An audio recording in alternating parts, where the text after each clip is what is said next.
एक दिन एक आदमी जिसका नाम अनिल था जंगल से पैदल गुजर रहा था। रास्ते में उसने एक बड़े से सांड को देखा।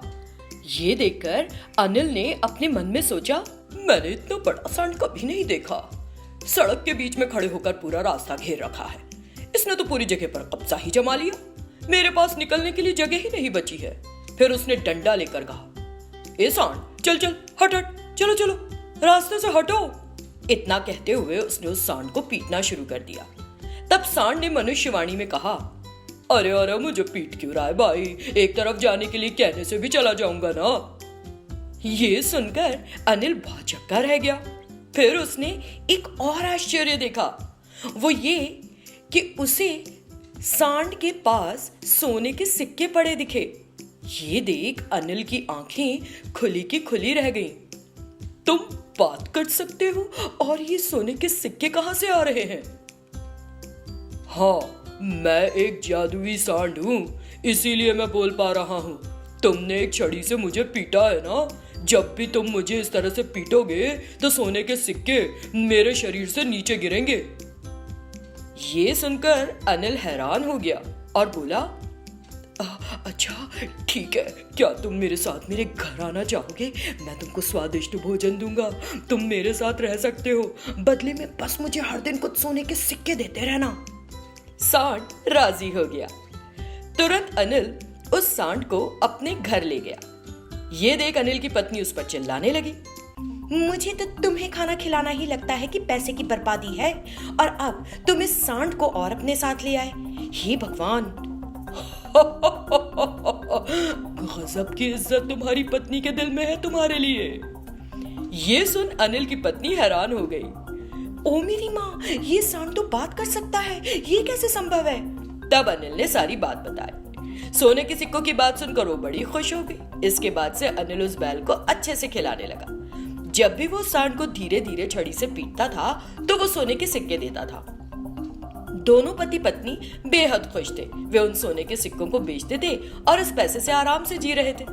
लेकिन एक दिन अनिल की पत्नी ने सोचा, मेरा पति इस सांड को धीरे से और बस थोड़ी सी देर के लिए मार रहा है। आज मैं इसे लंबे समय तक एक बड़े डंडे से जम के पीटूंगी और देखना, मेरा पूरा घर सोने के सिक्कों से भर जाएगा। इतना सोचकर उसने एक बड़े से डंडे से सांड को पीटना शुरू कर दिया। सांड दर्द बर्दाश्त नहीं कर पाया। अरे बंद करो मालकिन, मैं अपनी जान की भीख मांगता हूँ। अरे अनिल, तुम्हारी पत्नी मेरा कचूमर निकाल रही है, यहाँ आओ जल्दी। ये सुनकर अनिल उस सांड के पास पहुंचा और उसे बहुत दुख हुआ। अरे भैया, मैं तो तुम्हारी मदद करने के लिए यहाँ आया था, लेकिन तुम्हारी लालची पत्नी ने देखो मेरा क्या हाल कर दिया। अब मुझे ना तुम चाहिए हो, ना तुम्हारा ये घर और ना तुम्हारा खाना।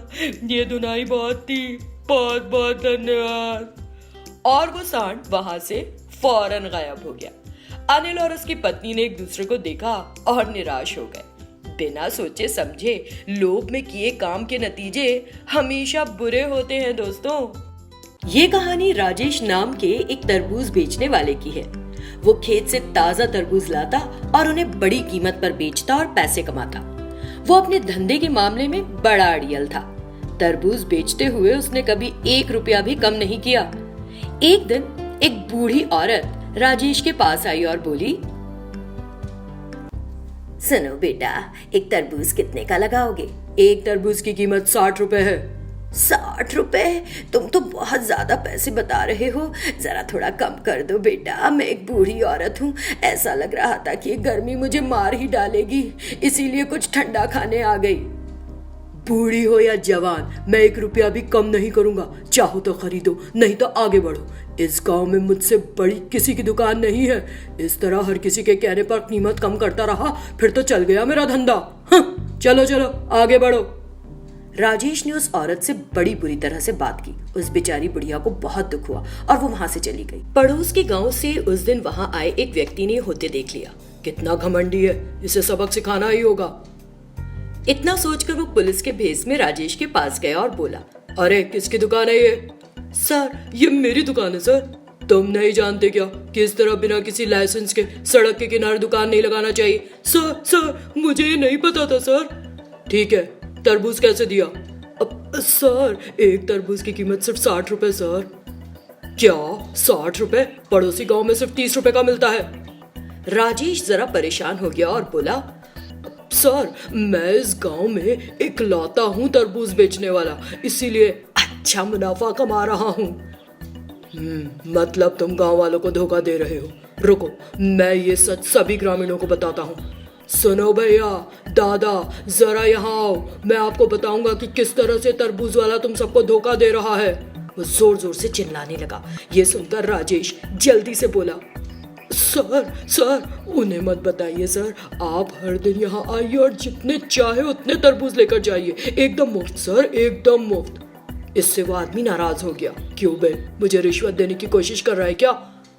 उसने राजेश की पिटाई शुरू कर दी। मामले का पता चलने पर और लोग वहां आ गए और उसकी मार मार कर हालत खराब कर दी। अब से धंधे को धंधे की तरह करो, सिर्फ मुनाफे की सोचकर लोगों को लूटोगे तो फिर से यही हाल करूंगा, समझे? इतना कहकर वो वहां से चला गया। राजेश से दर्द बर्दाश्त नहीं हो पा रहा था, वो करहाता ही रहा, लेकिन उसके बाद से उसने सही कीमत पर तरबूज बेचा। ये बात सच है दोस्तों कि लालच और घमंड दोनों ही खतरनाक है। एक गांव में सीता नाम की एक दादी अपने पोते राजेश के साथ रहती थी। एक दिन राजेश ने अपनी दादी को बताए बिना अपनी प्रेमिका कमला से शादी कर ली और उसे घर ले आया। ये देखकर सीता ने राजेश से कहा, लड़की तो बड़ी सुंदर है, सच कहूँ तो मैं भी तुम्हारे लिए ऐसी लड़की नहीं ढूंढ पाती बेटा। उसकी बात सुनकर राजेश और कमला को बड़ी खुशी हुई। फिर वे दोनों अंदर चले गए। सीता ने मन में सोचा, इतनी हिम्मत कि मुझे बिना बताए शादी कर ली। अब देख कैसे मैं इस लड़की को 2 दिन में घर से बाहर करती हूँ। अगले दिन जब राजेश घर पर नहीं था तो दादी ने कमला को बुलाया। ए लड़की, इधर आ। हाँ कहिए दादी। मेरे लिए एक गिलास पानी ले आ। दादी, पानी आपकी पलंग के पास ही रखा है। क्या तू मुझसे बहस कर रही है? क्या मैं नहीं जानती कि पानी कहाँ रखा है? क्या मैं तुझको एक अंधी औरत लगती हूँ? मैं जैसा कहती हूँ कर, मुझे गुस्सा मत दिला, वरना तुझे नहीं पता मैं तेरे साथ क्या करूंगी। कमला रोने लगी और एक गिलास पानी का लेकर आ गई। फिर दादी ने पानी का गिलास लिया और बोली, चल अब मेरे पैरों की मालिश कर। कमला मालिश करने लगी और मन में सोचा, हे भगवान, दादी ऐसा बर्ताव क्यों कर रही है मेरे साथ। इसी बीच राजेश घर आ गया। दादी ने फौरन खुद कमला के पैरों की मालिश करना शुरू कर दी। दादी, तुम कमला के पैरों की मालिश क्यों कर रही हो? घर का काम करने के बाद थक गई होगी बेटा, इसीलिए इसके पैर सहलाने लग गई थी। कमला ने मन में सोचा, हे ईश्वर, ये तो पूरी नौटंकी है। वो अपने नाटक के लिए ऑस्कर अवार्ड जीत सकती है। फिर कमला वहां से उठकर अंदर चली गई। बाद में कमला ने अपने पति से दादी के बारे में सब कुछ बताया, लेकिन राजेश ने इसे गंभीरता से नहीं लिया। दादी ने कमला को सताने का सिलसिला जारी रखा। एक दिन राजेश कमला के लिए एक सिल्क की साड़ी लेकर आया। फिर वो बाहर चला गया।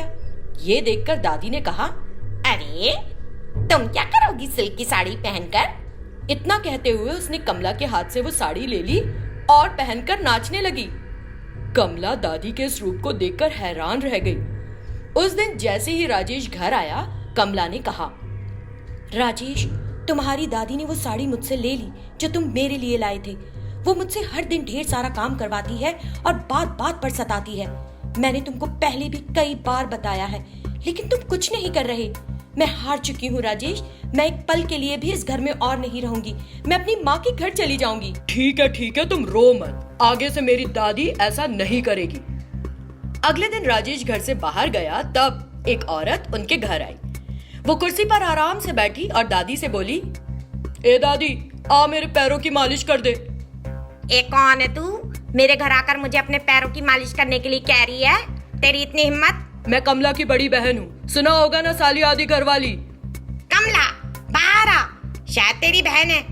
क्या हम तेरा ढंग से ख्याल नहीं रखते कि तूने अपनी बड़ी बहन को बुला लिया? जैसे ही कमला बाहर आई, दादी ने उसे कसकर थप्पड़ मारा। ये देखकर उस औरत ने दादी को गोद में उठा लिया और तेजी से घुमाया। अरे मुझे नीचे उतार, मैं मर जाऊंगी, जिंदा नहीं बचूंगी। दादी जोर जोर से चीखने लगी तो औरत ने उसे नीचे उतार दिया। दादी, मैं कमला की बड़ी बहन नहीं, तुम्हारा अपना राजेश हूँ। तुम कमला को क्यों सताती हो? उसने हम पर भरोसा किया और अपना सब कुछ छोड़कर हमारे घर आ गई। तुमको उसके साथ प्यार से पेश आना चाहिए, लेकिन तुम उसे बात बात पर सताती हो। ये सही नहीं है। मैंने ये नाटक तुमको सही करने के लिए किया, मुझे माफ कर देना। उसकी बात सुनकर दादी ने कहा, ओ नहीं बेटा, मैंने जो आज तक कमला के साथ किया उसके लिए तुम मुझे माफ कर दो। उसके बाद से सीता दादी ने अपना व्यवहार